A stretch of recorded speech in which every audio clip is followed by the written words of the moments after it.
Miami, Florida. Work for Empowering Center for Social Change, and the three of us run our citywide rental majority project. And I'll do 2 seconds of background about what that is and why we're on that tip. So our organization, of course, was an anti-gentrification organization that was fighting this boom.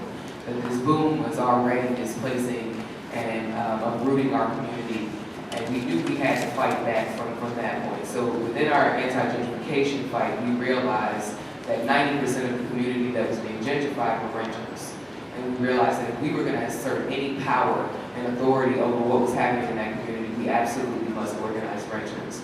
At the time of the bust, we realized that everything we were bitching about, the rest of the city now also had some gripes and some issues about it. So within that, we looked at what was the demographic of the city of Miami, and 64% of all housing in the city of Miami is rental.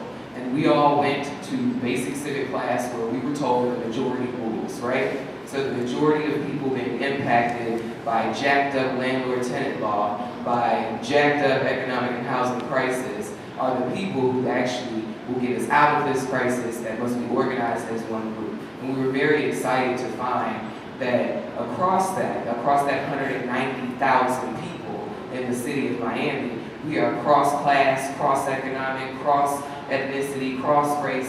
The impact of this is so diverse that the impact of what we can build together is excessively diverse. On the foreclosure crisis in Miami, just to drop some fun, right now I know we have 25,000 properties in foreclosure just in the city of Miami. Now that's not Dade County, we're talking about straight municipality of Miami because that's what the capacity of our organization is in order to fight back on this. We definitely struggle to keep that up, don't we? But anyway, so with that, we've been just trying to figure out what are real holistic pathways and strategies for us to address this economic and housing crisis from that majority rule perspective. And if we look at all of our cities and municipalities, I bet you will find that you too are a super majority within the rental population. Let me get back to a great old classic capitalist lords versus the peasants kind of battle. And that's what we're in this, right? This is the lords versus the peasants. And we can't forget that this is not a new struggle. This struggle's been going on for thousands of years. And we need to remember to see ourselves in that, I think. So I'm going to not go on and on, but I just have probably 7 points that I want to put out for discussion, thought, things that have come up for me that I hope as we're here this week, as we continue to build this movement, we can really be thinking about. So I want us to think about a collective and national scale of strategy to bring the banks into a national policy, right? Like we're all dealing with Bank of America. We're all dealing with JP Morgan Chase. We will be there Friday because I want to see how you deal with JP because we're going to deal with JP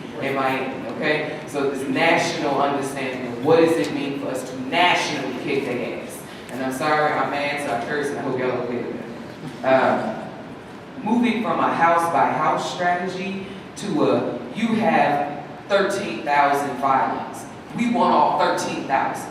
That it is a collective strategy. That of that 13,000, we know we can organize 5,000 of those people to say we're not going anymore. To remove ourselves like that. We have got to continue the individual battles. I'm very proud of our individual battles, but I would love to see us hit them with a collective. You are not doing it to all of us, right?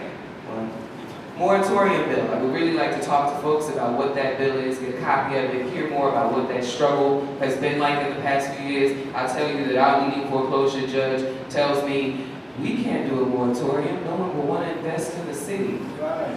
That's what I'm talking about. Let's not talk about investors. Sorry. Which is what we said to her.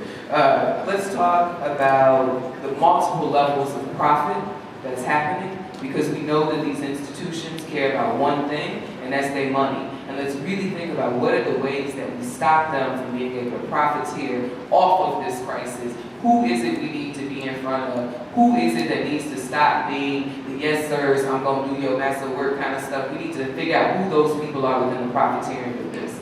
International investments on foreclosure. We've been talking a lot about what these banks have been doing in the United States, but these same institutions put these loans out in countries on an international scale. So we need to really think about how do we connect our fight for our housing here with what they've done to the countries, other countries, right? And how do we make this an international fight against JP Morgan Chase and not just us here in the States?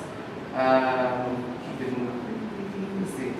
The role of the police and how do we make sure that they are now on our time? when we are at our protests and we say, work for the people, not for the banks, what does it mean for us to really make the police, the sheriff, and everybody else stop supporting these banks? Our police officers are the same people get put out, right? Our sheriffs are the same people losing their homes. We really got to make those institutions serve the people. Like, I just think there's multiple layers of targeting. And these are the things that I just want to put out for us to discuss. And what about the relationship between our banks, our tax appraisers, property values? Like, how do we make sure our municipalities actually bring the value of the land back into compliance to what our economics can actually hold, like what our jobs can actually hold? Where's our money for real? And those people need to stop supporting these damn banks and letting them have these inflated values on land. And that's something that I think we can control within our city municipalities. And I think that's it. Okay.